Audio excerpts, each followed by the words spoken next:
que podamos, los y las invito a leer el siguiente disclaimer, en donde nos va, que es con fin de ser grabada. Los leo. El disclaimer: al ingresar en el presente taller, los participantes entienden y aceptan que sus datos personales e imagen podrá ser divulgada por la Universidad de Monterrey y el conferencista para los fines aquí descritos. La sesión será grabada y almacenada para conformar un repositorio que servirá para futura consulta y referencia de la Universidad de Monterrey y el conferencista, y también podrá ser difundida para fines informativos, administrativos y otros relacionados con la promoción y capacitación. En caso de no estar de acuerdo con lo anterior, se invita a los participantes a retirarse de la sesión o a desactivar su cámara. El acceso de material y contenido del presente taller no implica una licencia gratuita para su uso, por lo que deberán respetarse en todo momento los derechos de autor. La información compartida no podrá ser transmitida, grabada ni divulgada en ninguna forma en ningún tercero. Las opiniones expresadas en esta sesión son responsabilidad de cada participante. Se solicita realizar este intercambio de opiniones, de ideas y opiniones con tolerancia y respeto. Y tengo la oportunidad de presentar al doctor Javier García Justicia. Es doctor en Sociología por la Universidad Complutense de Madrid. Tiene el posgrado de máster en Sociología de la Población, la Sociedad y el Territorio y de máster en Cooperación Internacional para el Desarrollo. Es además licenciado en Educación y también licenciado en Teología, especializado en Ciencias Religiosas y Catequesis. Diplomado en Antropología Social, diplomado en Evaluación de Proyectos Sociales y diplomado en Aplicación de Enfoque basado en Derechos Humanos. Actualmente es decano de la Escuela de Educación y Humanidades de la Universidad de Monterrey. Recibió el premio a la trayectoria filantrópica 2018 por el America Fundraising Professional, premio por Promagistro de la UDEM en el 2007. Es consejero de varias organizaciones de la sociedad civil. También ha escrito es autor de varias investigaciones, artículos y libros sobre temas de exclusión social, discriminación, marginación, pobreza, elaboración de proyectos. Cuenta con una amplia trayectoria como consultor y asesor en el campo de desarrollo social de diversas organizaciones del tercer sector. Pues le damos la bienvenida al doctor Javier García Justicia para que nos imparta el siguiente taller. Gracias.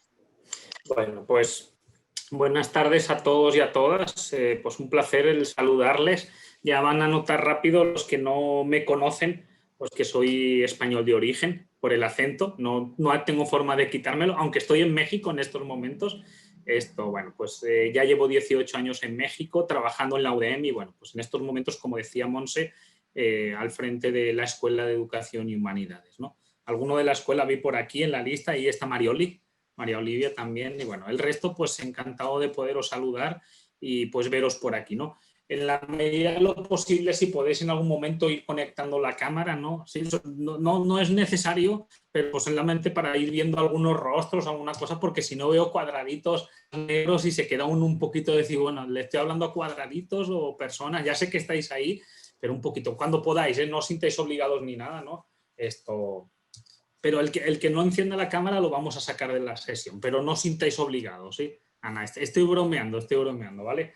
Bueno, pues vamos allá, pues podéis ir entrando, saliendo sin problema. Tenemos por delante aproximadamente una hora y pico larga, y quisiera introduciros, o sea, lógicamente esto es un monstruo que puede ser un semestre, puede ser un diplomado nada más por cada uno de los temas que aquí vamos a tratar, pero la idea es tocar muy por encima una serie de herramientas. Quizá ya las conocéis, quizá no. Si ya las conocéis, pues es una manera de reforzarlas. Si no las conocéis, pues es introduciros en este proceso, ¿sí? Todo el material creo que se graba o no sé cómo va a estar el tema, o yo luego lo comparto y os lo van a pasar. No hay problema. Lo que os voy a mostrar ahora también es un libro que está en proceso. Espero que ya el año que viene salga. Bueno, es parte de un libro, no son muchas más cosas, entonces también se puede compartir, ¿no? Sin ningún problema. Van a ser libros, pues, como los que he escrito anteriormente, estas cosas totalmente abiertos al público, con nada de compra, y menos ahora, con todo este tema de la pandemia, pues bueno, con más razón todavía abiertos, ¿no? Pero bueno, que sepáis que eso es parte de un libro. Pues bueno, vamos allá sin más. Dejad que proyecte y comienzo. ¿Sí? En algún momento, si me queréis interrumpir, pues lo hacéis, porque pues como yo estoy viendo una pantalla, no los veo a todos, no sé si me levantáis mano o no me levantáis mano, pero bueno, por lo breve del tiempo, pues iba a estar difícil el poder ahondar en muchas cosas. Pero vamos, dejadme lo proyecto. Aquí está, vale.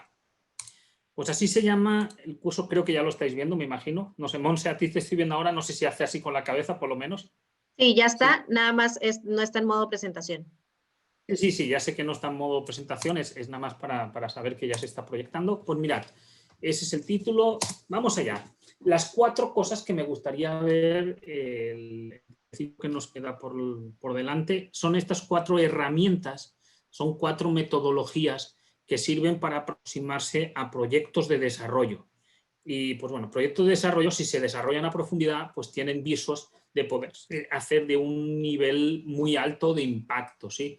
Cada una de ellas, reitero, pues se tendría que dedicar mucho tiempo, le voy a dar una pincelada. Una primera herramienta es básica y van todas de la mano. Uno de los grandes problemas que tenemos a veces en el mundo del desarrollo social es que nos vamos directamente a hacer una evaluación de impacto sin haber hecho un buen diagnóstico. Y ese es vital, hacer un buen diagnóstico. Es como si el doctor ahora te ve así medio de lejos, ¿no? Que ahora a veces los doctores ni se acercan, ¿no? Dice, pues estás constipado o tienes coronavirus, a ver, y te receta y después vuelves en 2 semanas y no te has curado. Pues ¿por qué? Porque no hizo un buen diagnóstico, ¿no? Algo así tan simple en cosas mucho más complejas como estas sociales que estamos trabajando con gente, no es tan sencillo. Y si no se hace un buen diagnóstico y un diagnóstico participativo, normalmente los proyectos no salen bien, ¿no? Entonces, bueno, son las 4 herramientas que vamos a ver. Después de eso, veremos una pincelada muy grande sobre lo que es la teoría de cambio. Quizá ya han oído qué es, y entonces les voy a dar una pincelada. Posterior a eso, veríamos lo que se llama marco lógico, que pues es el establecer una serie de proyectos y cómo organizar el proyecto. Y por último, una cosa muy sencilla sobre evaluación de impacto, ¿sí? Que es el proceso, pero es una de las cosas también más importantes. Pues bueno, y ahí abajo pone, el diagnóstico responde a la pregunta ¿qué pasa en estos momentos? ¿Qué está ocurriendo? La teoría de cambio responde a esas preguntas ¿qué quiero alcanzar a largo plazo? Por eso es una teoría de cambio. ¿Y quién lo hará? Marco lógico dirá cómo hacerlo. Esto es importante entenderlo, porque la teoría de cambio te dice qué quiero alcanzar y las diferentes fases, los diferentes cambios que yo quiero alcanzar. Es más bien un qué. ¿Cómo quiero hacerlo? Se va a marco lógico. Y por último, ¿cómo medirlo? Pues ya es esto, evaluación de impacto. Bueno, pues vamos allá, ¿sí? Directamente, el diagnóstico del problema social. Vamos a introducirnos, responde a estas preguntas. Es las malas preguntas a las que responde. Ahora os enseño una serie de matrices. Vamos a estar todo el tiempo viendo una serie de matrices, que pues esa es la parte metodológica, que pueden quedar muchas más claras, mucho más claro todo esto explicado. Pero en las preguntas que se responden en el diagnóstico social es esto justamente. ¿Cuál es el problema central o principal que se debe resolver?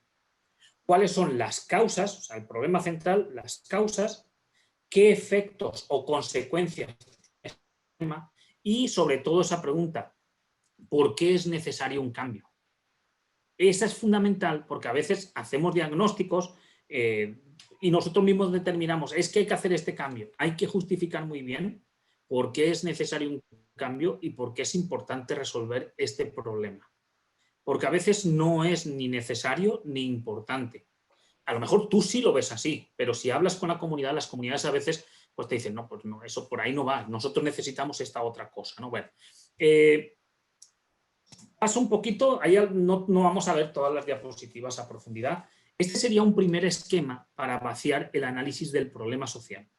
La pregunta que se responde es ¿qué sucede y por qué sucede? Y esta primera matriz es simplemente ir escribiendo los problemas.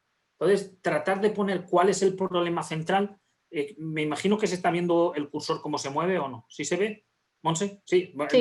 la cabeza, no hace falta. Sí, sí se ve. La Gracias. pantalla es así. Bueno, pues también esto, porque luego voy a explicar varias cosas, entonces a veces decir, bueno, a ver, hay una batería de problemas, una lluvia de problemas, ¿cuál de esos es el problema central? Debajo de la línea se ponen cuáles son las causas de ese problema central y arriba cuáles son las consecuencias, ¿sí?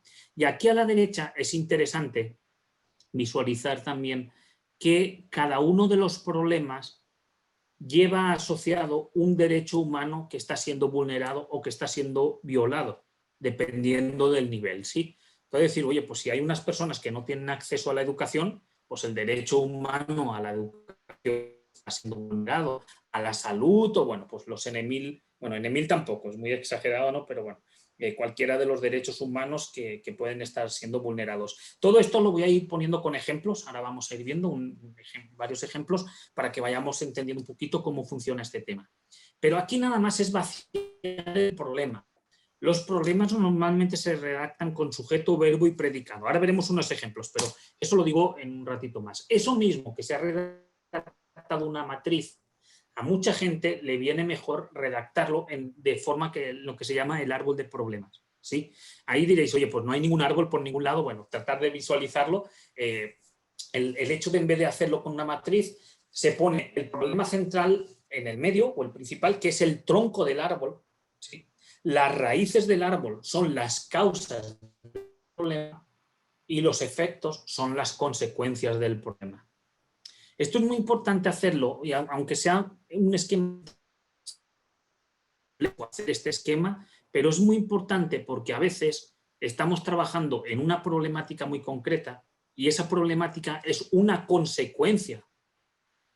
Y mientras estemos trabajando únicamente en consecuencias, nunca va a cambiar nada. Me explico. Utilizando el mismo símil del árbol, la consecuencia es como las ramas. Y yo puedo cortar las ramas, decir, las ramas se están pudriendo, no están bonitas, las recorto, las hago más bonitas, pero siguen cayéndose, siguen pudriéndose. ¿Por qué? Porque el problema está en las raíces o en el tronco. Normalmente están las raíces. Mientras yo en los problemas no voy a la raíz de los problemas, regularmente no cambian los problemas. Y hay instituciones o hay proyectos sociales que llevan en marcha 10, 15 años, dice, oye, pues si la gente sigue igual, apenas ha cambiado nada. Sí, porque nada más estás trabajando con las consecuencias. Por ejemplo, un proyecto que he estado colaborando hasta hace poquito era el tema de hambre cero. El hambre es una consecuencia. El hambre no es causa. Bueno, es causa de enfermedades, de muerte y todo eso, sí. Pero en verdad, el que la gente pase hambre es consecuencia de otras muchas problemáticas. Por supuesto, aquí no nos poder a pensar ahora, no, vamos a ver cuáles son las causas y trabajamos, no. La gente se está muriendo de hambre y hay que darle de comer. Pero paralelamente hay que ver cuáles son las causas que están produciendo que esa gente pase hambre. Eso es interesantísimo hacerlo en la mente porque así vas estructurando realmente en qué proyectos puedes incidir. Y luego también hay que ver, bueno, este es todo el panorama, este es el árbol de problemas y luego cuando analizamos un problema social no sale un árbol, sale un bosque. Sí, esta es una metodología, pero decía, a ver, este aquí al lado lleva otro y aquí otro y otro y otro, son muy problemáticas, ¿en cuál me voy a enfocar? Ah, bueno, pues yo en estos momentos únicamente somos 2 personas, 2 estudiantes, y yo me puedo enfocar en conseguir despensas para darles de comer a estas personas. De maravilla, enfócate en esta área, pero otros van a tener que hacer otras cosas diferentes o me voy a tener que aliar con ciertas instituciones, por ejemplo, Cáritas de Monterrey, que pues bueno, también hace muchos proyectos sociales y así tengo que ir armando todo el rompecabezas para que abordemos la misma problemática. Bueno, ese es el análisis de problemas sociales. Esto es un ejemplo. En la presentación tengo varios ejemplos, no los voy a ver todos. Como os dije al principio, pues va de cara a un libro, entonces pongo varios ejemplos. Este es, por ejemplo, el de la corrupción, ¿no? El problema central se podría redactar así: la corrupción es visualizada como algo normal y cultural del país. ¿Y cuál es el problema central? Es que la corrupción está totalmente normalizada. ¿Sí? Y forma parte de la cultura de ese país. ¿Cuáles son algunas de las causas? Como entenderéis, esto solamente es breve, como a modo de ejemplo, pues algunas de las causas de la corrupción son que las autoridades están coludidas, que las leyes anticorrupción son débiles, que la cultura de la corrupción está interiorizada en todos los niveles de la sociedad y, bueno, y otra serie de causas que podría haber. Causas es qué hace posible que ocurra que la corrupción sea normalizada. ¿Y cuáles serían las consecuencias? Pues que hay una alta aceptación de la corrupción, no hay ningún problema, que hay altos niveles de corrupción institucional y la impunidad que existe en los casos de corrupción. ¿Vale? Eso es un ejemplo nada más. cuál es el derecho o cuáles son los derechos humanos que están siendo vulnerados con este tema de la corrupción. Esto es muy importante ponerlo, ¿sí? Todo el tema de... Hay un acceso diferenciado a la justicia y la corrupción pues es un caso clarísimo de que pues, el acceso diferenciado a la justicia decanta la toma de decisiones hacia las personas que son corruptas, ¿no? Esto, perdón, me fui, el tema. El derecho humano al desarrollo. Existe corrupción y por lo tanto hay un menor desarrollo de los países. Se va mucho dinero del PIB per cápita de un país por temas de corrupción, ¿no? Y luego transversalmente, como pongo ahí, afecta a otros temas, ¿no? Educación, salud, no sé, otras muchas cosas. Oye, educación, salud, ¿por qué con la corrupción? Porque lógicamente todo el dinero que puede destinar, por ejemplo, la SEP a educación, cuando ya llega a una escuela, o menos, y se pierde en el camino. Igual en salud, con los hospitales públicos, y bueno, en mil cosas que pues tristemente sabemos que ocurren en nuestro entorno. Es nada más un ejemplo, no es, pero para que vayáis viendo cómo se podría estructurar. Y esto mismo, puesto en forma de árbol de problemas, quedaría de esta manera. El tronco, el problema central es el tronco, las raíces es lo mismo que hemos dicho y las consecuencias. Esto no importa si está mejor dibujado, peor, si sale bonito, es que estructural en tu mente aparezca así. Eso ayuda mucho a organizar bien los proyectos. Y el derecho humano vulnerado está aquí como de lado, ¿no? Al lado del tronco. Y esto es muy importante porque todos los que hacemos proyectos sociales estamos trabajando por los derechos humanos. Esto, pues la ONU, bueno, estas metodologías, no lo he dicho al principio, yo ya he empezado directamente, ¿no? por lo cortito del tiempo, pero estas metodologías vienen de la ONU, ¿vale? De organismos internacionales, pero es la ONU la que ha puesto estas directrices regularmente para todo el mundo. Estas metodologías son pues, para que todo el mundo hable un mismo lenguaje, que cada quien no tenga una forma de diseñarlo o de estructurarlo. Sabemos que hay muchas metodologías. Aquí en México existen miles. Es decir, a ver, el gobierno federal me pide los proyectos de una manera y el gobierno estatal de otra y los municipales de otra y las empresas me lo piden de esta manera y las otras no. En muchos otros países está totalmente estandarizado. Ya sabemos cuáles son los formatos, sea el país que sea, y todos están estandarizados y te van a pedir un árbol de problemas y te van a pedir una matriz de marco lógico y te van a pedir la teoría de cambio y te van a pedir, por supuesto, la evaluación, ¿no? Entonces no están inventados por mí, estos son de organismos internacionales. Entonces, este tema del enfoque basado en derechos humanos, y aquí se queda muy reflejado, pues es básico en todo este mundo del desarrollo social. Todos los que trabajamos con personas en situación de vulnerabilidad, cualquier tipo de vulnerabilidad, ¿sí? Por eso pues, trabajamos con problemáticas sociales, estamos trabajando por los derechos humanos. No hace falta que haya una violación fuerte del derecho humano, sino que hay personas que tienen un derecho que no está siendo reconocido, el que sea, en cada uno de los ejemplos, ¿vale? Por ahora eso, empecé así de golpe con mil cositas. Este es un segundo ejemplo. Ya no es tema de corrupción, nada más lo voy a nombrar ahora, no todo el rato voy a ir viendo los dos ejemplos porque no habría tiempo, pero al principio sí es importante porque es otro ejemplo, no nada más del mundo de la corrupción, porque tiene que ver con un tema mucho más general. Este, por ejemplo, es para personas con discapacidad. Por ejemplo, las PCDI son personas con discapacidad intelectual, ¿vale? Es un ejemplo concreto de una institución que se llama EFETA, sí, que trabaja con niños con discapacidad.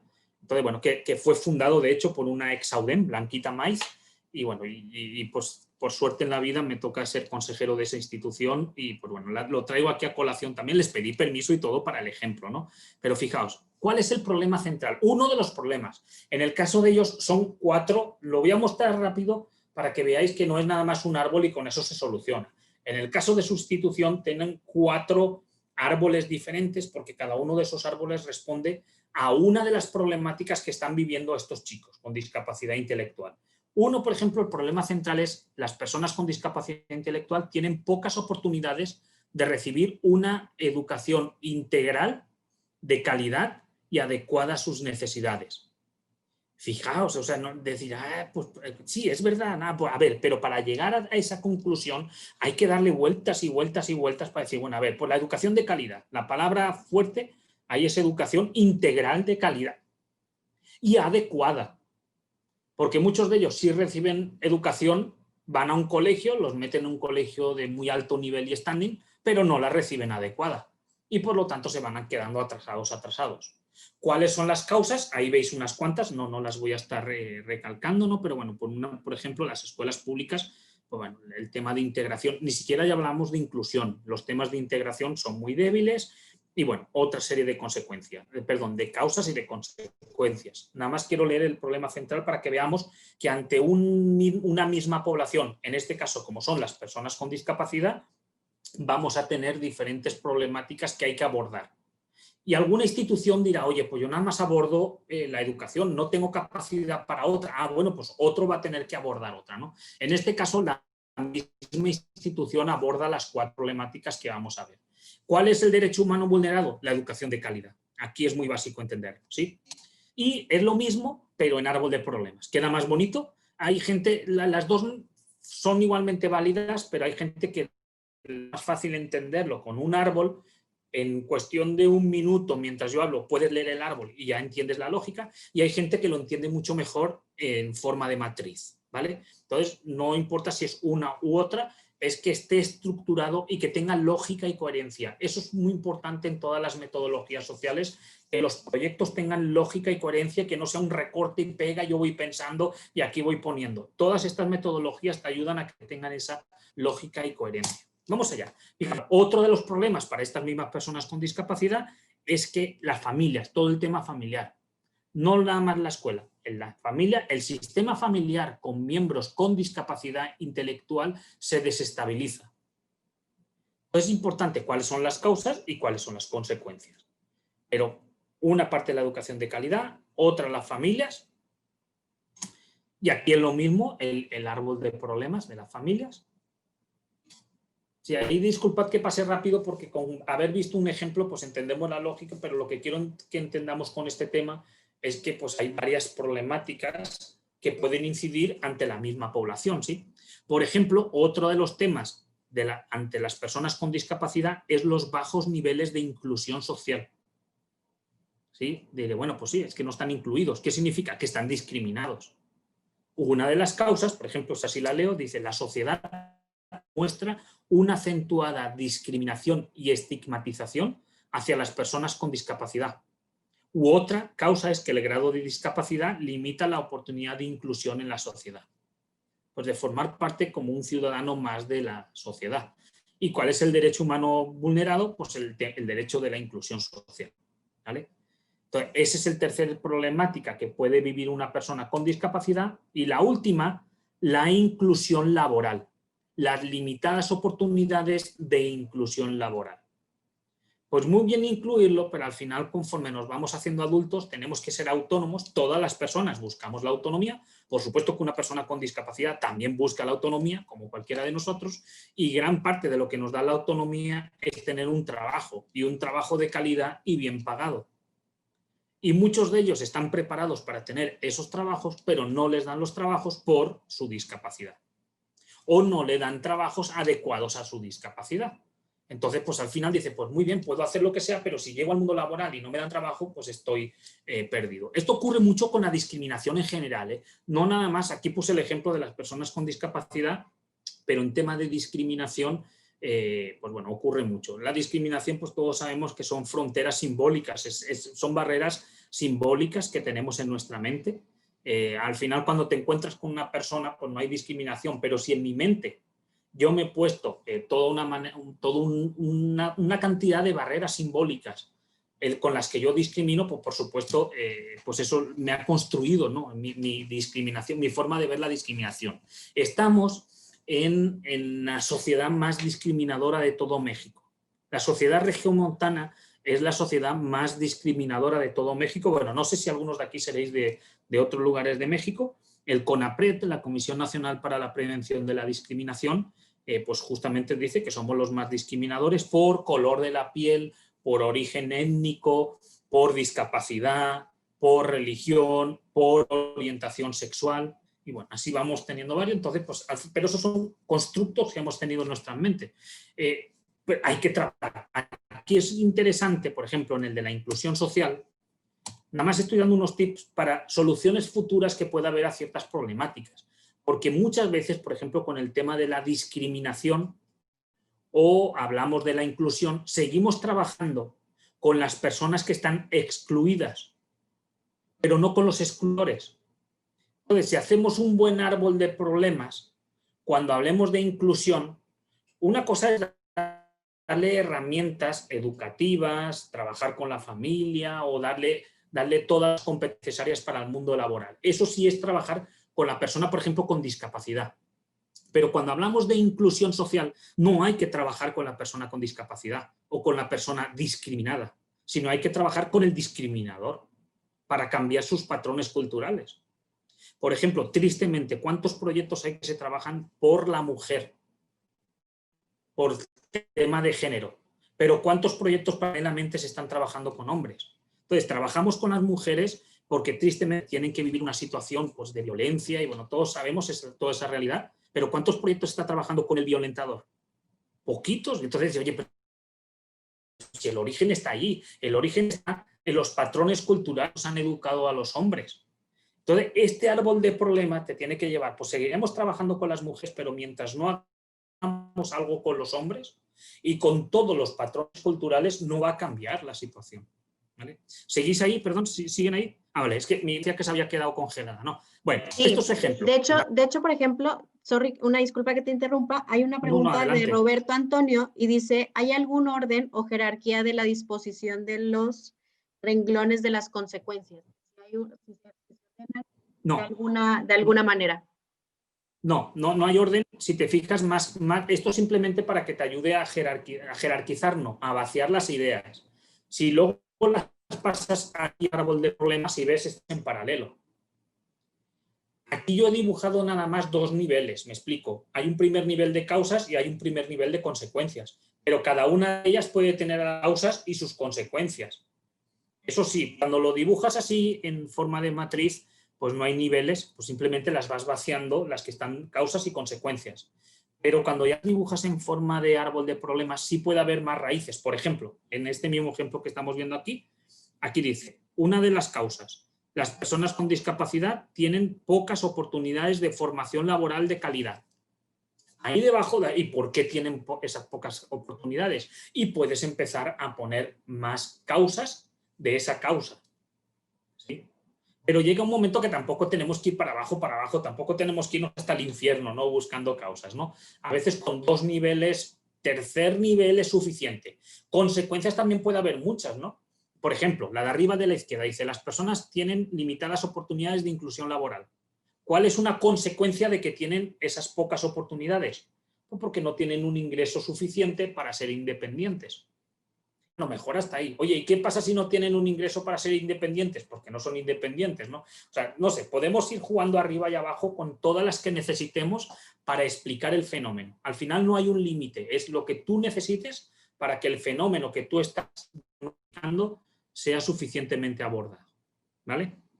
Bueno, cualquier cosa me vais interrumpiendo y me vas diciendo algún complemento. Esto nada más es letra, no hay forma de ponerlo ni nada, ¿no? Ahí aguanten, pero bueno, como la mayoría somos del mundo educativo, lean un poquito, no se aburran. Ya es fin de semana y por leer un poquito más no va a pasar nada, ¿no? Bueno, simplemente unas claves que tenemos que tener en cuenta porque no es nada más poner causas y consecuencias. Alrededor tenemos que arroparlo con cierta información que sustente lo que yo estoy diciendo. Sin mis problemáticas, decir, oye, a ver, entonces, pues regularmente, claves para analizar el contexto social donde está eso, por ejemplo, todo el tema, voy a la negrilla, con la caracterización general del entorno y la ubicación. Aparte de hacer esos árboles, hay que decir un poco, bueno, a ver, pues esta problemática, ¿dónde se está desarrollando? ¿Cuál es la estructura demográfica? Por edad y por sexo, regularmente condiciones socioeconómicas de esa población, decir, oye, pues si vamos a trabajar en esta comunidad, ¿cuáles son sus condiciones socioeconómicas? La distribución de ingresos, si hay pobreza o no, o ciertas condiciones socioculturales, como puede ser el nivel educacional o ciertas especificidades étnicas, incluso a veces en algunos lugares, pues el entorno geográfico, el clima, el terreno, las vías, los medios de transporte y de cercanía. O sea, esas generalidades ayudan mucho porque luego, por ejemplo, a la hora de tomar decisiones tienes que ir viendo pues ciertos entornos que decir, bueno, pues a lo mejor, no sé, pues yo quiero crear un centro comunitario, pero allí en Chiapas, en la última Sierra Escondida, pero no tengo ni forma de trasladar las cosas que necesita el centro comunitario con camión, o no existe electricidad.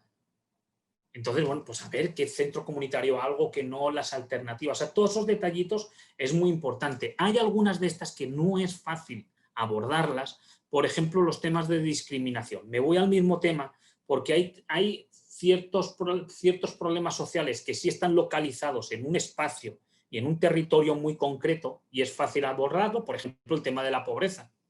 Pues todos podemos ver qué barrios, no, perdón, aquí, qué colonias son más marginales o no, están en situación de vulnerabilidad, pero por ejemplo el tema de la discapacidad no está recogido en el espacio.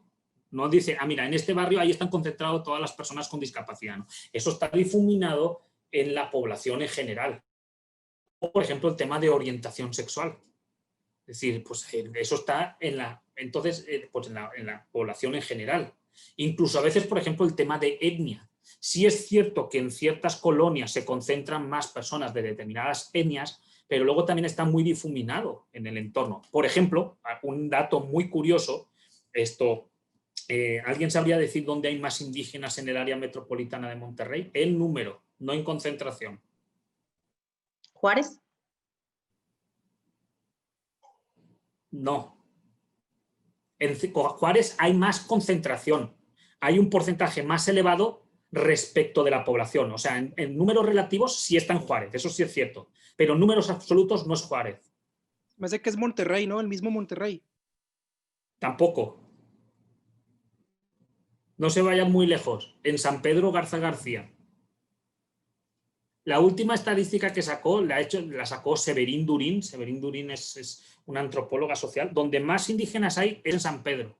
Ah, ¿cómo? Pero si en San Pedro son todos blanquitos y ese... No, hay más indígenas. ¿Por qué? Porque trabajan en las casas y viven ahí. No van de paso, ahí viven. Y cuando llega el INEGI y pregunta, el INEGI pregunta quiénes viven en esta casa. Y cuando hace el levantamiento, quiénes viven en esta casa, ah, pues tantos chicos que trabajan en el jardín, tantos chicos no sé qué, no nada más que van y trabajan. Entonces, donde más indígenas hay, bueno, eso fue en el 2015, yo no sé si ahora estará diferente, no han salido las últimas estadísticas, pero Severín Durín se llama así, bueno, es francesa, pero lleva viviendo aquí toda la vida en México, y fue curioso porque salió luego los periodicazos, después de que sacó ella el tema, salió los periodicazos diciendo la gente de San Pedro, no, pero es que no son de aquí, no, pero viven ahí, pues da lo mismo, yo tampoco soy de aquí, pero vivo en Monterrey y por lo tanto a mí me cuentan como pues que vivo en Monterrey, ¿no? Bueno, eso es interesante, ¿no? Me centro de nuevo. Fijaos, todo el tema de accesibilidad, todas las condiciones socioeconómicas de la población afectada, ¿sí? La infraestructura de la zona, o sea, veis que son muchos datos generales, pero es importante a la hora de hacer un diagnóstico ir haciendo un barrido de toda esta información para entender bien a la comunidad. Todos los recursos y servicios con los que cuenta la comunidad, ¿vale? Todo el tema de identificación de otras intervenciones o programas, este es fundamental. Uno de los grandes problemas que tenemos en México en los proyectos sociales es que hacemos lo mismo 20 instituciones diferentes con las mismas personas. Y llegamos y el gobierno municipal hace uno y el federal hace otro. Y la UDEM llegamos y hacemos otro diferente. Y te llega una OSC diferente y te hace otra. Es decir, a ver, aunamos esfuerzos y centremos en la misma población. Estamos muy dispersados en cantidad de esfuerzos. Entonces, bueno, esa parte es muy importante para entender. Yo me he encontrado en estos años en un lugar concreto, y no voy a decir las instituciones, en una comunidad en la que antes trabajamos la UDEM, ahí en Santa Catarina, hace mucho tiempo, que había un CESADE, fue un CESADE que se tuvo que cerrar. En esa misma comunidad había dos OSCs peleando, digo, parece así muy, muy peliculero, pero se las peleaban, trabajaban con las mujeres y decían, bueno, pues si se va conmigo ya no va a ir con la otra, todos peleándose a ver quién se lleva a las mujeres. Decían, de verdad, esto es imposible que pueda estar ocurriendo. En vez de juntar esfuerzos para trabajar con esa mujer y que cada uno le dé un servicio, se estaban peleando, eso me tocó vivirlo, o sea, no es algo que cuente como una aventura peliculera, ¿no? Bueno, todo el tema de aspectos religiosos también es muy importante abordarlo, por más que la gente no sea creyente o que tú no seas creyente, o sea, de eso la parte no importa, la parte religiosa es muy fundamental. Entonces, esas vivencias también es importante abordarlas, porque incluso hay comunidades enfrentadas entre sí o con visiones religiosas muy cerradas y cualquier persona que es de otra religión la tienen excluida. ¿Sí? Digo, por todavía visiones muy anticuadas, pero bueno, eso no podemos juzgarlo si anticuadas o no, sino que esas visiones en muchos lugares incluso ha creado conflictos religiosos muy fuertes en algunos lugares, ¿sí? Por ejemplo, pues, conflictos muy grandes que ha habido en Chiapas, que a veces el origen, uno de los orígenes, no el único, ha sido por visiones religiosas, y todo el tema de aspectos culturales. Bueno, vamos para allá. Y otro de las matrices, vais a ver que muchas cosas son matrices, es lo que ya sabemos, pero estructurarlo de una manera u otra, es quiénes viven esta situación. Estamos analizando la situación y junto a la situación las personas. Pero al final aquí es hacer un zoom, un doble clic, no así si lo viéramos últimamente, decir, bueno, a ver, boom, hago un doble clic y me voy a ver qué personas están viviendo esta situación. Es muy importante porque al final pues lo que atendemos son personas. Las problemáticas sociales pues le están afectando a diferentes personas. Entonces hay algunos tips. Todavía no se puede hablar de beneficiarios. Hay algunas metodologías que en estos momentos, cuando estás haciendo el diagnóstico, ya te está hablando de beneficiarios. Y no se puede hablar todavía porque lo que estás haciendo es un diagnóstico. Todavía no has tomado la decisión de con quién vas a intervenir. Pero en cierta manera ya son potenciales beneficiarios, porque tú lógicamente vas a hacer un diagnóstico social enfocado en la problemática social que tú más o menos en un futuro puedas abordar. Igual dices, oye, pues los del área de salud de aquí de la UDEM, los de VIXA, no de las ciencias de la salud, dirán, oye, pues a ver, pues yo no voy a estudiar nada que tenga que ver con lo vivo, yo voy a la comunidad y ya hago un diagnóstico, pero muy enfocado a todo el tema de salud. Y por lo tanto sus potenciales beneficiarios ya de entrada en el diagnóstico pues ya están más sesgados, es lógico. Oye, nos vamos los de la Escuela de Educación y Humanidades, pues vamos a estar pensando más en temas de educación, lógicamente, ¿no? Entonces, bueno, pues ya, pero todavía no se puede hablar de beneficios. Entonces ahí veis pues una serie de características que tenga esta población, ¿no? Pues vamos a tratar de ver qué número de personas hay en esta situación, familias, grupos etarios. Grupo etario es de edad, ¿sí? No me he equivocado ahí, es de edad, ¿no? El nivel educacional de la gente, la distribución por sexo, número de viviendas, bueno, y determinadas cosas con las que podríais abordar las diferentes, pues las personas en la comunidad, ¿sí? Y a partir de aquí, aparte de las problemáticas y del contexto y de las personas, a partir de ahora ya tenemos que empezar a pensar qué soluciones nosotros daríamos a los problemas, ¿sí? ¿Qué hacemos en muchos proyectos? Ya nos vamos directamente, los proyectos a veces los llevamos prefabricados. No me sale, perdón. Es que ya es viernes, ¿sí? Los llevamos prefabricados, ¿sí? Ya, pues ya veo esta comunidad y ya sé que necesitan algo de educación. Entonces yo ya directamente me voy y les armo un proyecto de educación. A ver, espérate, haz un buen diagnóstico y probablemente te salga que necesitan educación, pero no te saltes el diagnóstico. Porque ¿cómo se sale el análisis de soluciones? Pues lo único es enfocarte en el diagnóstico que has hecho y eso que has puesto en negativo, trasladarlo a positivo. Es tan sencillo como eso. Todas las situaciones negativas y a veces es tan simple como simplemente en vez de hacer un árbol de problemas, haces un árbol de objetivos. Lo mismo que has puesto en negativo, lo vas a pasar directamente a positivo. Les pongo aquí, ese es un ejemplo, ahora regreso al anterior. Un ejemplo, este no es del anterior, no me dio tiempo ayer a buscar un árbol y pegarlo, ¿sí?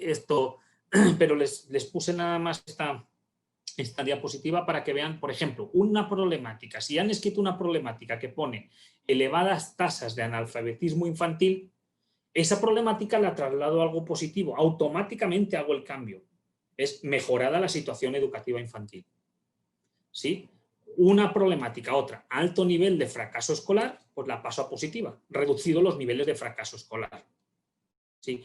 Tratemos de no ir a los absolutos, esto es muy importante cuando hacemos porque vamos a los absolutos. Por ejemplo, uno de los errores comunes que se comete cuando haces un diagnóstico y analizas la problemática de el concepto falta de educación falta de salud, falta de vivienda. No. Falta de es que no existe. Entonces, si hay un absoluto que es falta de, es decir que no existe. Entonces, tratemos de huir de eso, del concepto falta de, porque, pues, a no ser que no exista. Es decir, oye, falta de infraestructura carretera. Bueno, pues si no hay, entonces pon falta de. Pero si sí lo hay, tratemos de buscar el concepto más aproximado a eso que estamos viendo, ¿vale? Entonces, bueno, simplemente cambiémoslo de negativo a positivo y cuando ya tenemos todos los positivos, tratar de ver, analizar las soluciones. Aquí delante yo tengo 20 soluciones posibles que yo le podría dar a la comunidad. Entonces, ¿cuál sería la solución que yo le podría dar a la comunidad? Simplemente aquí comienzas a redactar qué se propone para solucionar las problemáticas y por qué se propone eso que se propone. Y hasta aquí es nada más una reflexión muy general. A partir de aquí ya comenzarán las otras metodologías que ya lo irán aterrizando y estructurando. Pero por ahora es nada más pensar en esta es la problemática, analizo la problemática, la estructuro, visualizo causas y consecuencias, la redacto correctamente, le doy un contexto para analizar a profundidad el contexto, veo qué personas están viviendo esa problemática y analizo a profundidad las personas y a partir de ahí comienzo a visualizar cuáles serían las posibles soluciones que le voy a dar. Y ahora con las siguientes metodologías ya empezaré a estructurar las soluciones. ¿Vale? Hasta ahora la parte del diagnóstico. A ver, ¿cuántos se me han dormido? Nombre, a ver, Todos seguimos aquí. Algunos sí, pero a Monse sí la veo todo el rato, pero bueno, y los demás están ahí todos, algunos no. Marioli no se ha dormido, Marioli está ahí entera completamente, sí. Sí, no, tampoco tan contenta Marioli, tampoco. Aquí estamos todavía. Estáis todavía muy fresco, ¿no, Martín? Ay, Martín sí, digo, algunos no, pero otros no. Diréis, bueno, pues de maravilla. Todo en orden, ahí está. También veo a Adri nada más la veo en la foto, ¿no? Pero Adri nada más se puso en la foto y se fue. Estoy segurísimo, nada más ella es así para que la vean. No, ahí pues, pone un corazón, quiere decir que sí está ahí Adri, ¿no? Qué manera de criticar ahí. Bueno, es que a los que conozco sí, porque también da gusto, ¿no? Como apenas nos vemos, pues lógicamente pues saludarlos y bueno, al resto también. Bueno, pues retomamos otra vez, nos queda una horita por delante de maravilla. Bueno, ahorita no, es media horita, ¿no? ¿Ahorita o media hora? ¿Cuánto es? Media. Es media, sí.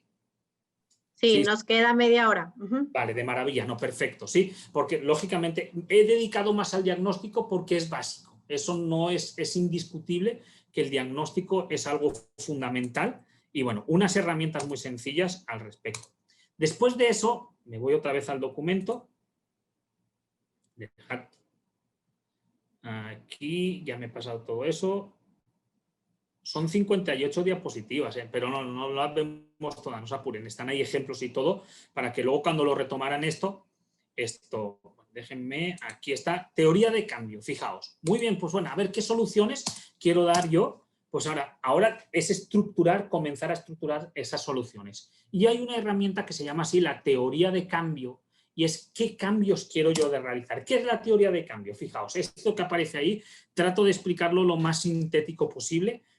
Hay muchas cositas, pero fijaos, es colocarme, ya he hecho el diagnóstico del problema social, aquí a la izquierda de la pantalla, aparece el diagnóstico, eso va a ser fundamental para cualquier metodología, tienes que tener hecho el diagnóstico, y me voy al extremo contrario de la pantalla. El segundo paso es lo que se llama la visión de éxito. Se le llama el gran cambio deseado. Abajo aparece todo así como la fila, es decir, la ruta que se tiene que seguir, pero arriba lo he tratado de dibujar de una manera esquemática como para explicarlo, ¿no? Es decir, en el otro extremo, ¿cuál sería la visión de éxito? Yo veo que esta es la problemática de una comunidad. Bueno, pues ¿cómo me visualizo yo, por ejemplo, en 10 años y tengo que escribir en 10 años cómo va a estar esa comunidad? Lógicamente, con la solución a la problemática. Algunas problemáticas van a requerir de 5 años para que llegue ese éxito, se pone como éxito, o se le llama también el gran cambio deseado. ¿Cuál es el gran? Hay otros proyectos que se va a requerir de 10 años y hay algunos, por ejemplo, la institución que acabo de decir, EFETA, va a requerir para las personas con discapacidad, a veces se requieren de 15 años para que se den ciertos cambios, porque los procesos son más lentos. Los procesos de aprendizaje. Entonces, pues no me digas que en un año vas a dar ese cambio, porque en un año va dando diferentes pasos. Eso es justamente lo que se hace en la teoría de cambio. Visualizo el gran cambio deseado la situación ideal, por ejemplo, aquí podríamos hablar de la autonomía de las personas con discapacidad y los diferentes caminos. Estos que se ponen en las líneas estratégicas son como las diferentes rutas, los diferentes caminos que yo voy a tener que dar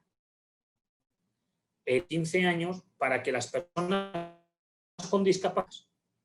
Un camino, por ejemplo, la primera línea estratégica, lo utilizo ya, aunque luego vienen los ejemplos, ya lo voy utilizando. En la primera línea estratégica, un camino es el de la educación. Toda una gran ruta sobre educación. Otra línea estratégica sobre familia, por ejemplo, lo que os acabo de decir ahora. Otra tercera línea estratégica, todo lo que tiene con la inclusión social. Y otra cuarta, en este caso, sería lo de la integración laboral. Entonces son grandes vías.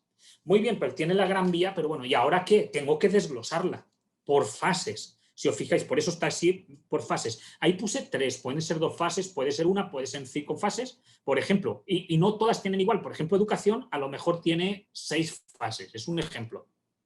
¿Sí? Las familias tienen 2 fases nada más, porque van por fases, no por fases, por etapas. Entonces, es decir, etapas o fases. Entonces, la primera etapa en educación es primaria inferior. Entonces, la primera fase, los primeros pasos que yo tengo que dar, no voy a hablar que la persona ya sabe hacer derivadas o integrales, es un ejemplo. Digo, ya a mí hasta se me ha olvidado todas las cosas de la vida, ¿no? Pero es decir, no puedo hablar que una persona sabe dividir si primero no sé sumar, restar, multiplicar y dividir. Utilizando este símil, a veces en las comunidades queremos directamente llegar, por ejemplo, me voy con un tema de mujeres. Y lo que queremos, pues una mujer que ha sufrido niveles de violencia muy fuerte, lo que quiero es que la persona confíe en sí misma, se ame, se valore, tenga una vida autónoma. Muy bien, eso hasta el final. Pero vamos paso por paso. No puedo hablar de autonomía de estas mujeres si primero, el primer pasito de todos es rescatar su autoestima. Entonces, a lo mejor es un año entero, un proyecto de un año entero. Aquí en esta línea estratégica, todo este primer año, en toda la primera fase, es un proyecto destinado únicamente para la autoestima. Y ya a partir del segundo año vamos a rescatar otros aspectos de la persona y construirlo. Y a veces nos frustramos en muchos proyectos sociales porque ya queremos conseguirlo todo en un año. Y con esta teoría de cambio, lo que te das cuenta muy bien, pero a ver, para llegar a eso que yo quiero conseguir necesito 5 años. Y en estos 5 años tengo que dar este paso, este paso, este paso y este paso. Y esos son los diferentes objetivos que yo tengo que ir consiguiendo cada año. Eso es justamente la teoría de cambio, el estructurarlo. Y esta parte es básica para no frustrarnos. Y al final de un año decir, ¿qué he conseguido? He conseguido esto. Es que eso es lo que yo quería conseguir. Y no me frustro de no haberlo conseguido todo. Y junto a eso, el paso número 4, la ruta de cambio es lo que estoy diciendo. ¿Qué ruta voy a seguir para llegar a ese gran cambio deseado? Y por supuesto tengo que conocer de esas problemáticas. Por ejemplo, pues yo no sé apenas del tema de temas de mujeres, en este sentido de una mujer que ha sufrido violencia. Entonces, pues no me voy a meter ahí y determinar cuáles son los caminos adecuados. O sea, a ver, los expertos y habla con las personas para que los expertos en esos campos saben cuáles son los procesos determinados. ¿Sí? Otras personas dirán, oye, pues yo no soy experto en discapacidad, entonces no puedo determinar cuál es el plazo adecuado para una persona con discapacidad. Me voy con los expertos y saben cuáles serían esos procesos, esas rutas, ¿no? Esa parte es muy importante, ¿no? El que muchos proyectos de los que podamos hacer, una cosa es que tú los lideres, seas la persona que llevas la iniciativa y que pues, vas enfocando a todas las personas hacia ahí. Otra cosa es que haya expertos que estén alimentando las diferentes fases que te vayan enriqueciendo, pues bueno, pues a modo de consultores, que tienes que consultar con las personas que saben de esos temas, ¿sí? El cuarto paso, aquí es muy sencillo, es decir, buscar los actores sociales, se les llama así, actores sociales, no nada más actores, ¿no? Que algunos ya dicen, hombre, pues ya me voy a las películas y demás. El actor social es el que va a desarrollar ese proyecto. ¿Quiénes son? Ahora vamos a ver rápidamente una matriz muy sencilla que puede hablar. Y por último, establecer los indicadores de cambio, o sea, la evaluación. ¿Vale? Eso, ahora, como vamos a hablar de evaluación al final, bueno, esto es otra manera de estructurarla, no se preocupen. Es lo mismo que he hecho en la explicación, pero ahora estructurado de una manera como si fuera una matriz. Lo explico muy rápido para que lo vean. Me gusta siempre explicarlo de dos formas diferentes porque a alguien le resulta mucho más fácil visualizarlo así con esquemas y con flechas y a otros así en forma de matrices y con eso a alguien le ayuda a estructurarse de una manera mucho más adecuada, ¿sí? Pero si se fijan, el primer paso es el qué. ¿Qué quiero hacer? Aquí. Toda esta primera línea es lo que se llama la ruta del cambio. Son los diferentes procesos u objetivos a corto, mediano y largo plazo. Aquí a largo plazo está lo que se llama la visión de éxito, si veis, en lo azulito. Y esa visión de éxito, aquí está muy interesante verlo, esa visión de éxito muchas veces es bueno que esté alineado a los objetivos de desarrollo sostenible de la ONU. Porque así también dices, oye, mi proyecto le está abonando, oye, le abonan una cosa, pero bueno, mi proyecto le abona, aunque sea una cosa muy chiquita, le estoy abonando a ese proyecto, a ese gran macro proyecto del 2030. Bueno, pero ya voy alineándome a algunos de esos objetivos de desarrollo sostenible. Oye, no los conozco a detalle, entren en la página, pongan objetivo de desarrollo sostenible y ahí hay una maravilla tremendo. Entras en la página de la ONU, tanto en español como en inglés y en otros muchos idiomas, ¿no? Entras en los objetivos, son 17 y dentro del objetivo te pones sus líneas estratégicas, incluso sus indicadores. O sea, hay una riqueza y puedes estar navegando todo el fin de semana y no te aburres. Dirá, oye, yo voy a hacer... Es broma, ténganlo como referencia porque sí vale la pena, pues, mira, yo me alineo a este objetivo y dentro de este objetivo a esta línea y con estos indicadores. Pues bueno, ya sabes que a largo plazo tu proyecto le puede ir impactando de una u otra manera a esos objetivos de desarrollo sostenible de las grandes líneas que tiene la ONU, que es el Compact, ¿no? El Pacto Global. Pues ahí también hay una serie de principios que tiene el Pacto Global. A veces no aplica para nosotros, aplica mucho más a veces para las empresas u otros organismos internacionales de nivel, pero pues también hay una herramienta de alinearnos a esos organismos internacionales. Después, bueno, esta parte es importante, me la he faltado de decir en las fases. Una cosa es decir qué voy a hacer a corto plazo, a mediano y a largo plazo. ¿Cuándo lo voy a hacer? Que es el tema de temporalidad. Porque, por ejemplo, un proyecto de desarrollo a lo mejor corto plazo es un año. Perdón, de desarrollo, educación. Corto plazo es un año. En proyectos de temas, por ejemplo, de violencia contra la mujer, a lo mejor corto plazo son 3 meses. Mediano plazo son 6 meses y en un año es largo plazo. Es un ejemplo, no, nada más lo estoy diciendo. En personas con discapacidad, por ejemplo, corto plazo, a lo mejor mediano plazo son 5 y largo son 10 años. Entonces, no hay un estándar de cuánto debe ser cada cosa, sino dependiendo de la problemática que abordas, pues tiene mayor o menor temporalidad. ¿Quién lo va a hacer? Y aquí es importante, y siempre buscar los actores de primer sector, del segundo sector y del tercer sector. Cada uno de estos pasos, ¿quién los va a dar? Primer sector es gobierno, segundo sector es la iniciativa privada, y el tercer sector son las organizaciones de la sociedad civil. Las universidades normalmente estamos en el tercer sector, porque el tercer sector es el del no ánimo de lucro, ¿sí? Segundo sector es ánimo de lucro y primer sector es el de organización de la sociedad, que es el gobierno, ¿sí? Entonces, nos solemos estar en tercer sector, pero a veces se sale y se pone universidades aparte, ¿no? Y regularmente estamos en tercer sector, aunque la universidad sea privada, pero al final, porque algunos dicen, no, pero como es privada es segundo sector porque tiene ánimo de lucro. No. La universidad es privada porque necesita vivir del dinero, pero el fin último de la universidad no es lucrar como la empresa.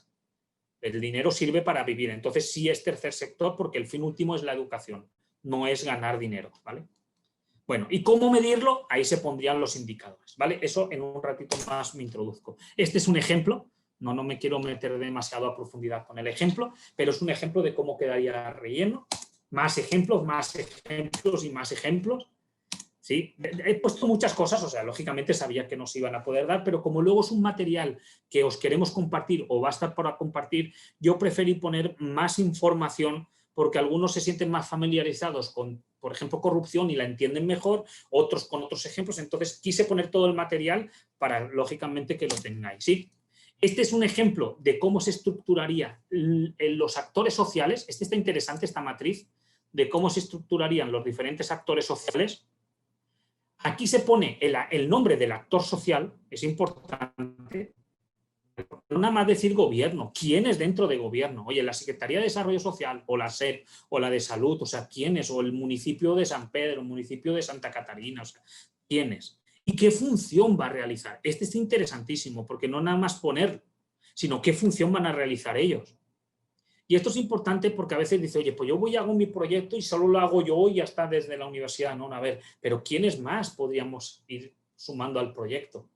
Porque al final las problemáticas sociales no las puede solucionar un solo actor social, ¿vale? Entonces, bueno, aquí podemos poner el cuarto actor social, que no se le llama así, son universidades. Podríamos ponerlo aparte porque a veces pues, no somos esas organizaciones de la sociedad civil y pues se puede poner aparte, sobre todo porque pues, el volumen fuerte que iríamos desde las universidades, pues vale la pena ponerlo como una cuarta línea. Total libertad, aquí no hay que cuadricularse a la matriz ayuda a estructurarse, pero hay que ser libres en ese sentido, sí.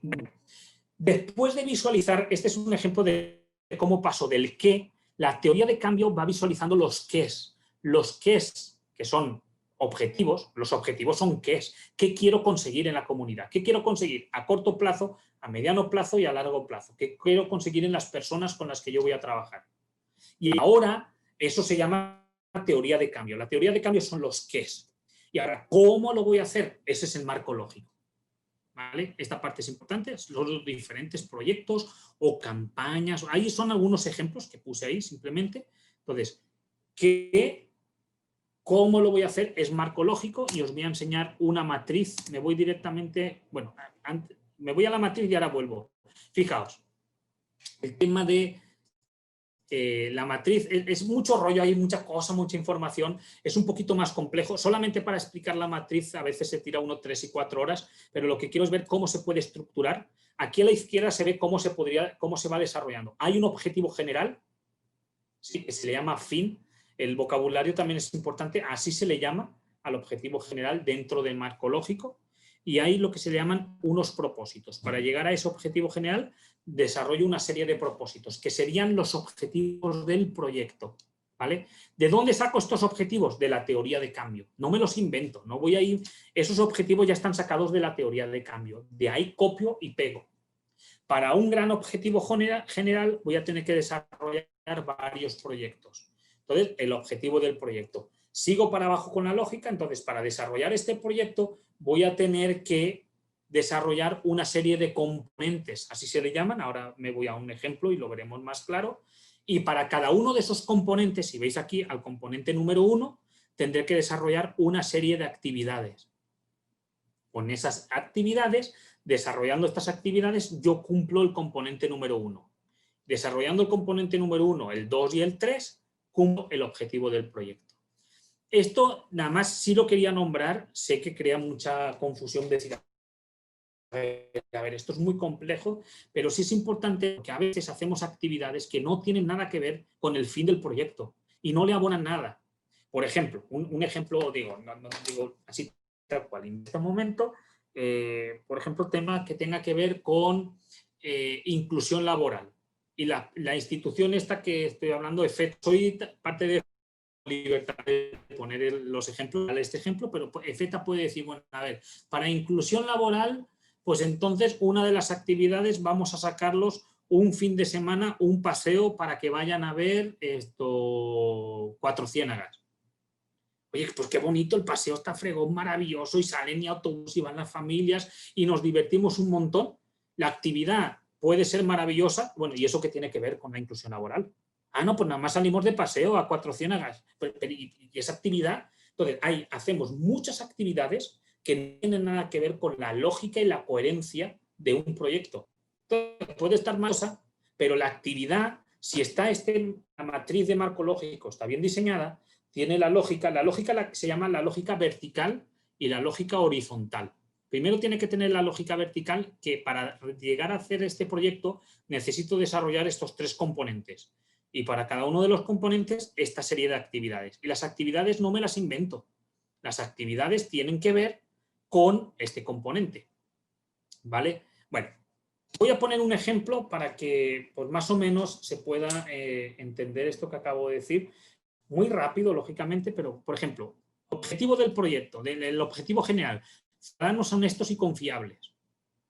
¿Cuál es el objetivo de este proyecto? Para esos ciudadanos honestos y confiables se necesitarían 3 o 4 proyectos diferentes. Bueno, un proyecto, a partir de lo verdecito hacia abajo, es un proyecto. Entonces, uno de los proyectos, su objetivo es: los ciudadanos y corporativos son participativos y respetan la ley y la autoridad.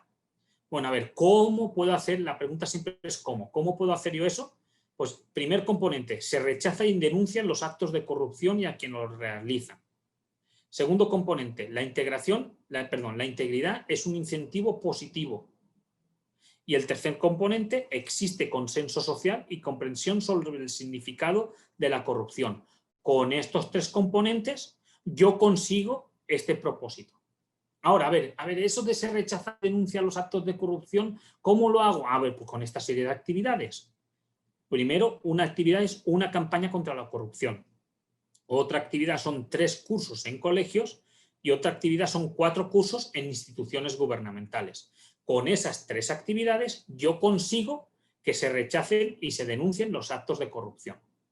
Es un ejemplo nada más. No se claven decir, oye, pues faltan 5, faltan 20 actividades. Es nada más un ejemplo acotado, chiquito, para que se entienda que por medio de estas actividades yo consigo algo mayor y con eso algo todavía más mayor.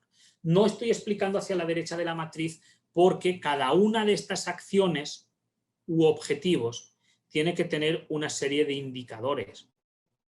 No es nada más poner que los ciudadanos y los corporativos son participativos y respetan la ley. Ah, bueno, pues ahora ponme un indicador. Porcentaje de ciudadanos que respetan la ley. O porcentaje de corporativos que respetan la ley. Oye, ¿de dónde saco esa información? Pues vamos a ver si existe oficialmente, si no, pero al final si tú tienes este objetivo lo tienes que medir, no nada más ponérmelo, mídelo. Y después vamos a ver en la matriz de evaluación, después es ahora ya en nada, vamos a ver en la matriz de evaluación cómo tenemos diferentes niveles de indicadores, ¿sí?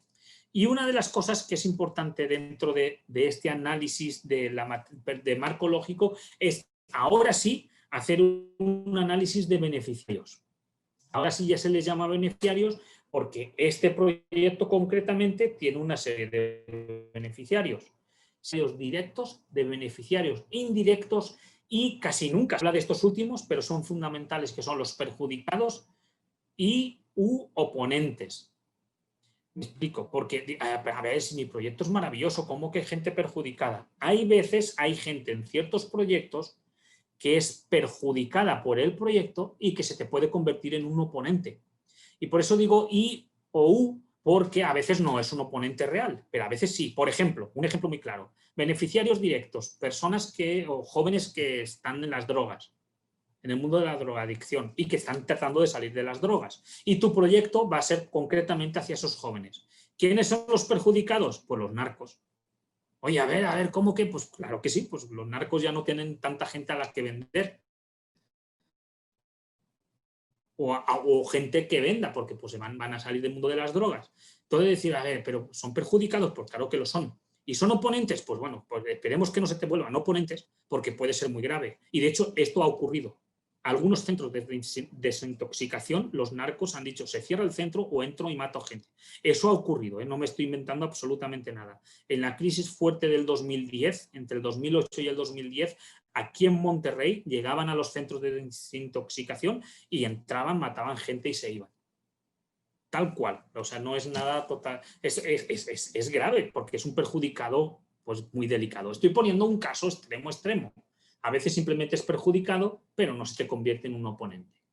Bueno, esto es un ejemplo. Aquí mismo, esto es interesante ver esta matriz dentro del mismo marco lógico. Es una matriz sencilla en la que cada una de las actividades que está en naranjita, veis que están colores y todo, porque como va a ser parte de un libro, pues tiene que ser didáctico, ¿sí?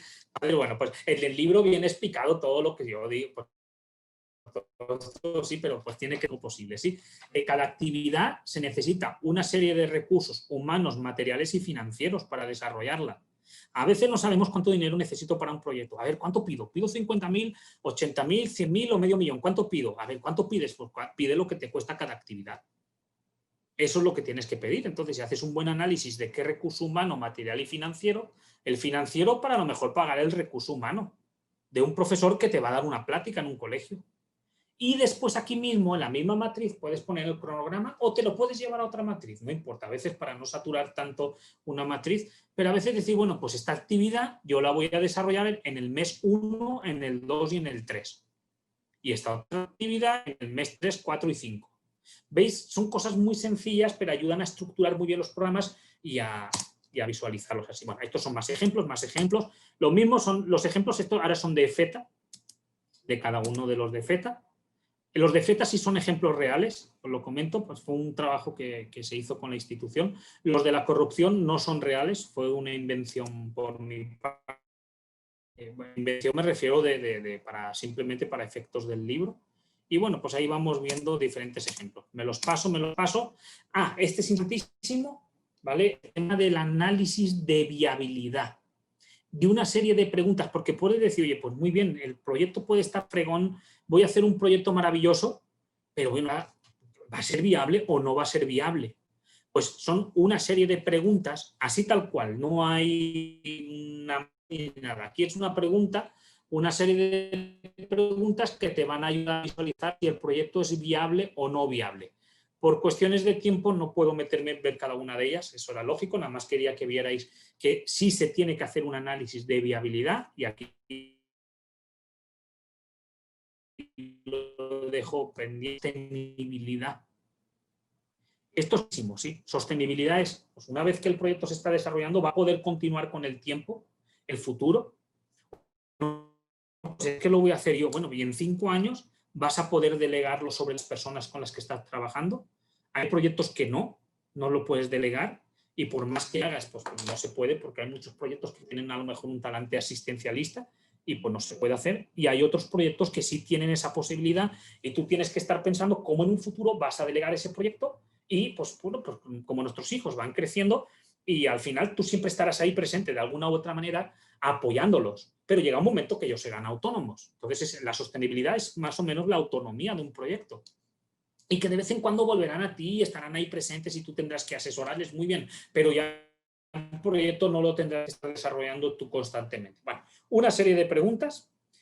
Y por último, el último tiempo que me queda, como veis, pues será poquito tiempo para muchas cosas, pero lo quería que vierais todas las herramientas que existen e introducirnos un poquito en cada una de ellas para comprender la utilidad y la bondad de estructurarlo de esta manera. Y en evaluación de impacto, es evaluación, pero al final evaluación de impacto, me quiero ir a explicar esto. Ahí marquense, esto es mucha letra, pero esta presentación, esta diapositiva es una cosa maravillosa, ¿sí? Y la explico en 2-3 minutos, que es muy sencillo, o sea, digo, aunque se vean muchas cosas, se explica relativamente fácil. Aquí, ¿qué tipo de indicador hay? Hay varios niveles de indicadores, eso es importante. Aquí lo que quiero que me quede claro es el tema de los niveles de indicadores. Hay unos indicadores que se llaman input o indicadores de gestión. Se llama igual, son los dos nombres, uno en español y otro en inglés, ¿no?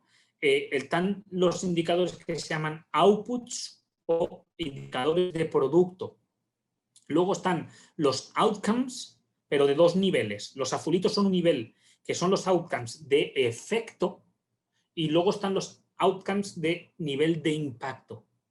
Y fijaos que vamos a ir viendo algunos de los ejemplos que ponen aquí, no ejemplos de cómo está explicado. Sí, por ejemplo, los inputs o gestión es los indicadores de las cosas que yo meto al proyecto, que yo invierto en el proyecto.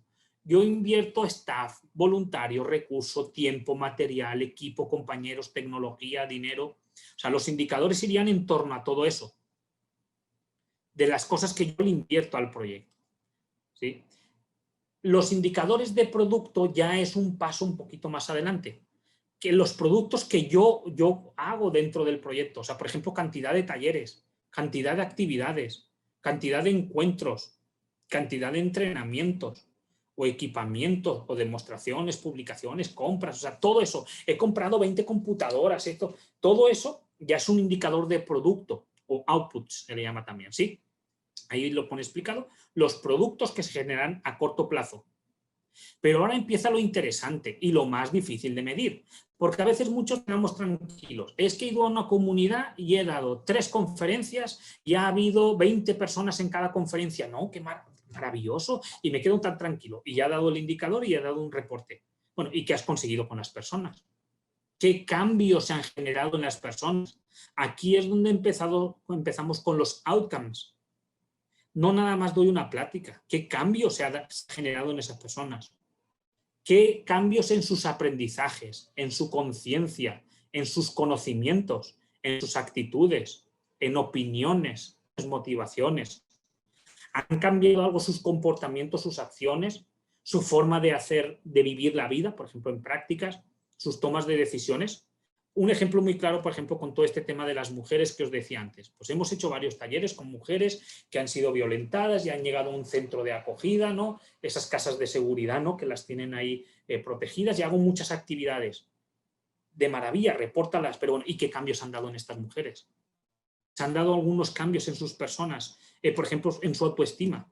Ah, pero ¿cómo mido la autoestima? Ah, pues bueno, empieza a crear los instrumentos. Es muy fácil medir la gente que tuviste en un salón tomando un curso y las horas del curso y la gente que dio los cursos.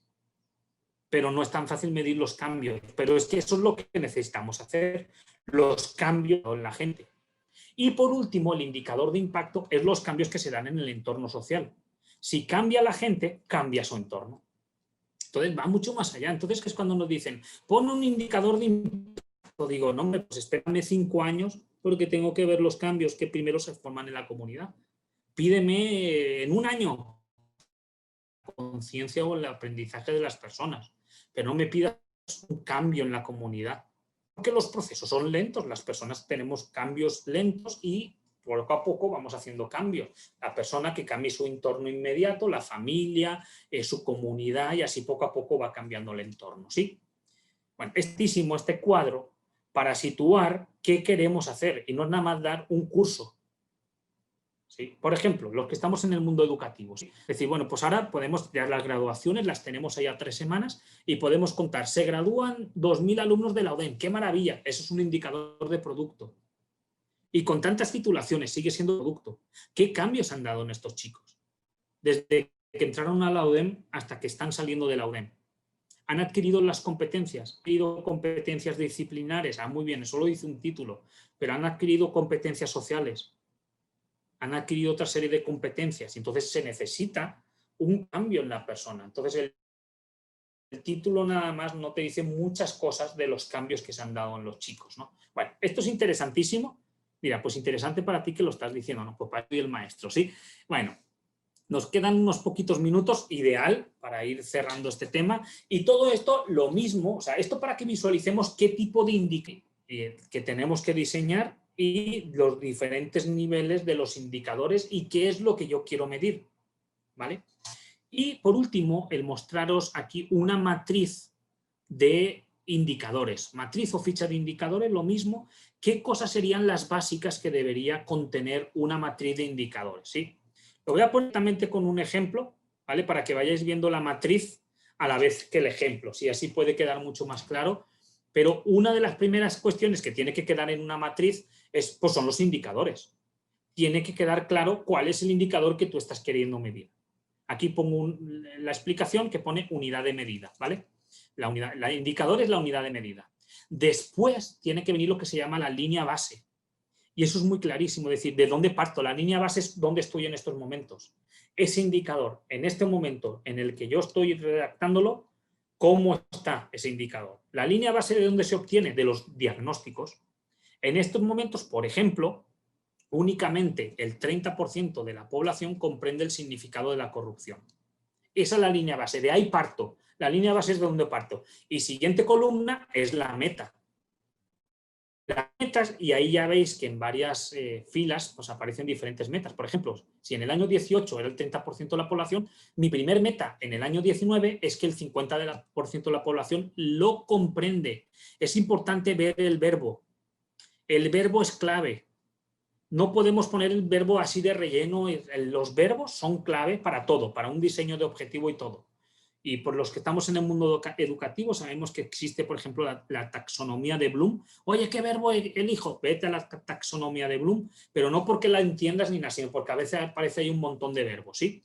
Desde los verbos más sencillos hasta los niveles de análisis más profundo, o hay otra taxonomía que se llama de Marzano. Era Bloom o Marzano. Las dos te pueden servir para decir, no me sale el verbo, vete, ahí hay un montón de verbos. ¿vale? No hace falta, digo, los de educación, la taxonomía de Bloom y Marzano se les tarda casi en explicar una semana o dos porque tienen que ir a detalle, pero no importa, aquí es ver un montón de verbos juntos, los pueden buscar ahora mismo en internet si se aburren de escucharme, ponen Bloom con 2 os, ¿sí? Y ya todos están buscando decir, no, dime más cosas que busque para que no me aburras tanto, ¿no? Bueno, ya voy cerrando, ¿sí? Y el otro es Marzano, Bloom es con 2 os y Marzano, así como suena, con z, ¿sí? Bueno, simplemente, y como veis, por ejemplo, en otra fila, es decir, a 2019 mi meta es 70%, a 2020 80% y así consecutivamente puede ir creciendo la meta, ¿no? Esto. Luego, es muy importante visualizar, en este caso, quiénes van a ser, cuáles son la fuente de verificación. Muy bien, tú me estás diciendo que este es el indicador, pero ¿cómo? ¿De dónde? ¿De qué fuente vas a sacar ese indicador? ¿Y cada cuánto tiempo lo vas a medir? Hay algunas fuentes que son, por ejemplo, las estadísticas del Estado, como pongo aquí, o el INEGI, por ejemplo, el INEGI, y hay otras fuentes que la propia institución va a tener que desarrollar el instrumento, porque no existe. Entonces, pues bueno, pues vas a tener que desarrollar un instrumento de medición de impacto. Son complejos a veces, pero pues bueno, ese tema sería para otro curso, pero no de 1 hora y media. Eso es un semestre entero en evaluación. Y por último, aquí un ejemplo de la recolección de datos, quién la va a hacer y quién va a hacer el análisis de esos datos. Oye, es que todos tenemos que hacer todo. Yo hago el proyecto, yo hago el diagnóstico, yo hago los datos y yo... Bueno, a veces, pero a veces decir, oye, es bueno que una institución recoja los datos, pero que otra institución o alguien externo analice los datos. Porque todos sabemos que podemos disfrazar muchas realidades al analizar el dato. Entonces, yo recojo el dato, pero un analista externo lo analiza y puede sacar muchas más cosas porque lo ve con ojos neutros y no tratando de justificar a lo mejor las cosas que nos han conseguido, ¿sí? Bueno, así es todo, digo, son ejemplos y ejemplos más ejemplos y más ejemplos y dar las gracias. Digo, ya sé que como el tiempo era limitado, me quería... las diapositivas, reitero, son muchas, como han visto, he pasado muchas, pero mi idea era, bueno, primero, el respetar muy bien los tiempos, como habéis visto ahí, el ofreceros 2 herramientas muy sencillas para diagnóstico, 2 para teoría de cambio, 2, no han sido 2 de cada una, ¿no? Es decir, aquí está la matriz de planificación de marco lógico, aquí está una matriz para recurso humano, material, financiero junto con el cronograma y aquí está una matriz para evaluación y 4 cositas que es importante tener en claro en la evaluación, ¿sí? Entonces, bueno, por mi parte esa parte era todo. No he podido estar leyendo a la vez que hablaba las preguntas ni nada, disculpad, no tengo esa capacidad todavía, no soy mujer. Diréis, no, pues si se nota que no eres mujer, ¿no? Porque las mujeres tenéis capacidad de estar hablando, leyendo y encima hablando y contestando a la vez ahí. Bueno, ya me estoy pasando, ya es demasiado. Y los hombres hacemos una y la hacemos con cuidado ilimitado porque me puedo equivocar, ¿no? Pero bueno, es un patrón, digo, es broma en este sentido, pero no he tenido esa capacidad. Bueno, pues por mi parte justamente era todo, el visualizar que tengáis unas herramientas, las voy a compartir totalmente abiertas para que podáis introduciros un poquito más en cada una y que os sirvan como referencia, ¿no? En este sentido, ¿vale? Por mi parte es todo, Monse. Muchísimas gracias, doctor Javier García Justicia. Realmente yo creo que fue un taller de mucha información, pero demasiado, o sea, interesante y que yo creo que nos puede ayudar mucho para ir estructurando más los proyectos que hagamos en clase junto con los estudiantes. Y no nos asustemos, profesores, de que si lo tienen que hacer todo, lo van a ir trabajando ustedes, No. acompañando a los estudiantes y que los estudiantes en conjunto con la organización. Y por ejemplo, lo que decían, lo del análisis y todo eso, pues invitarlos a que hagamos los proyectos mucho más integrales, porque no hay muchas, a lo mejor ustedes en su materia tienen una problemática, pero pueden invitar a otros profesores o a otros docentes a que puedan complementar eso y poder dar un desarrollo integral.